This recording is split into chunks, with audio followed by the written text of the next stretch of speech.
네, 여러분 안녕하세요. 대기업 취업 멘토 용짱입니다. 열심히 준비할 것 같은데 계속 서류나 면접에서 떨어지셔서 속상하셨죠? 회사에서 어떤 부분 때문에 여러분을 떨어뜨렸다고 정확하게 말을 해주지 않으니까 어디서부터 뭘 어떻게 고쳐야 될지 막막하실 겁니다. 대학생 한 명당 4년간 스펙을 쌓기 위해 쓰는 돈이 1,000만 원이 넘는다는 설문조사 결과가 있습니다. 내가 어떤 것이 문제인지 정확하게 알지 못한 채 스펙을 쌓는 데만 급급하다면 이 6개월이 지날 때마다 3,000만 원이 넘는 기회비용과 6개월의 시간을 모두 낭비하고도 대기업에 가지 못하는 안타까운 현상이 비일비재하게 일어납니다. 자, 오늘은 삼성전자 합격의 최고 프레임에 대해 강의해 드리겠습니다. 프레임을 적용시키면은 여러분과 비슷한 스펙의 경쟁자를 압도적으로 앞지르는 지름길로 가게 되실 겁니다. 자, 연애 얘기를 하면서 오늘 주제를 들어가 보겠습니다. 뜬금없이 연애가 왜 나와? 라고 생각하실 수 있지만 상대방의 마음을 사는 것이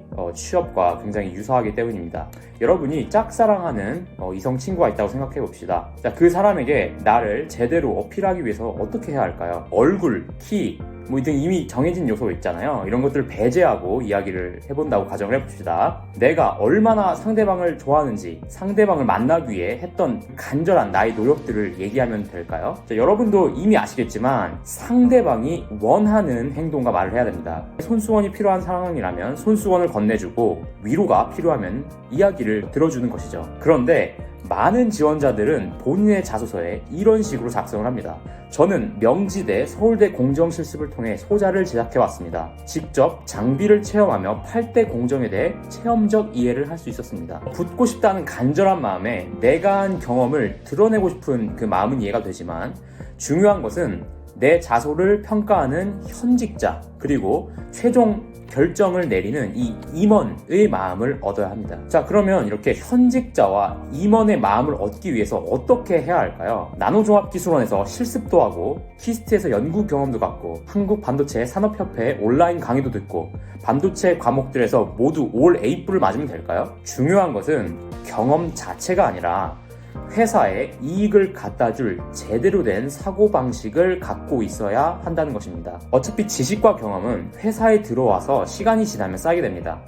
교육 시스템 자체가 대학교보다 회사에 훨씬 더 잘 돼 있기 때문이에요. 제가 방금 제대로 된 사고방식을 지닌 지원자라고 말씀드렸는데 이게 무슨 말인지 구체적인 예시로 말씀드려 볼게요. 평가하는 사람들은 자소서에서 글로, 면접에서는 말을 통해서 여러분의 사고방식을 알 수가 있습니다. 자기소개서 1번이 왜 삼성전자에 지원하려고 해? 라고 묻는 문항이죠. 자, 이 회사만의 강점을 어필하라는 얘기를 다른 데서 듣고 와서 이런 식으로 작성을 합니다. 삼성전자는 3나노미터 MBC팻을 세계 최초로 양산했습니다.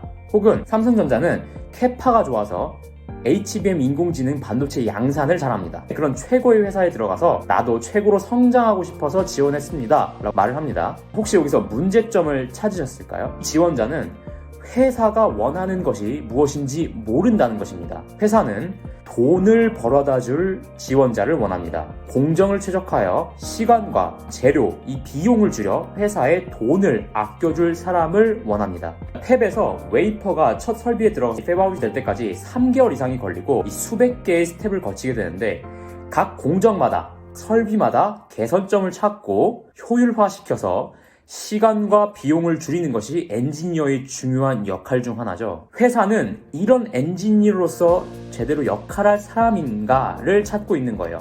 컨설팅을 통해서 최종 합격한 6개월 동안 학부연구생을 하면서 D램 하이K 유전체를 연구한 학생의 사례를 말씀드려 보겠습니다. 자, 이 학생은 하이K를 연구해 보면서 방막 공정 중에 발생한 문제점을 발견했고 원인을 분석해서 이 파라미터를 바꿔 최종 디바이스의 성능을 높여본 경험을 갖고 있습니다.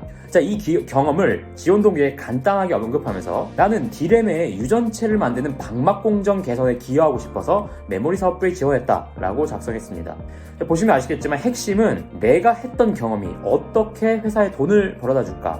좀 더 구체적으로 말씀드리면 내가 지원한 그 직무에 현직자들이 회사에서 내는 그 성과랑 나의 경험을 어떻게 연결시킬 수 있는가를 고민하고 제대로 현직자한테 전달되게 하는 것입니다. 경쟁력 있는 자소서를 써야 최종 면접에서 합격합니다. 경쟁력 있는 자소서는 내가 이 회사, 이 직무에서 어떻게 성과를 낼 수 있을지 현직자가 상상할 수 있게끔 쓰는 자소서입니다. 자, 본인한테 한번 질문을 해보세요. 나는 같은 시간 동안 더 많은 성과를 내기 위해 고민하고 행동한 적이 있었는가?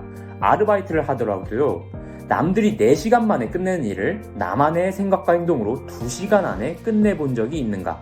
연구실에서 실험을 하더라도 기존 프로세스를 개선해서 실험 시간을 단축시키거나 재료비를 아끼거나 설비 사용법을 개선시켜서 설비가 망가지는 주기를 좀 길게 바꾼 적이 있는가? 이런 질문의 틀로 답을 하면서 내 경험을 정리해본 사람은 크리티컬한 경험을 뽑아내기도 수월해지고 이 경험이 평가하는 사람에게도 제대로 전달되어서 이 친구 회사에 들어오면 일 좀 하겠는데? 라는 상상을 만들게끔 하는 것이 핵심입니다. 자, 오늘 영상이 도움이 되셨으면 구독과 좋아요 부탁드립니다. 다음에 더 좋은 영상으로 찾아뵙도록 하겠습니다. 오늘도 힘내세요.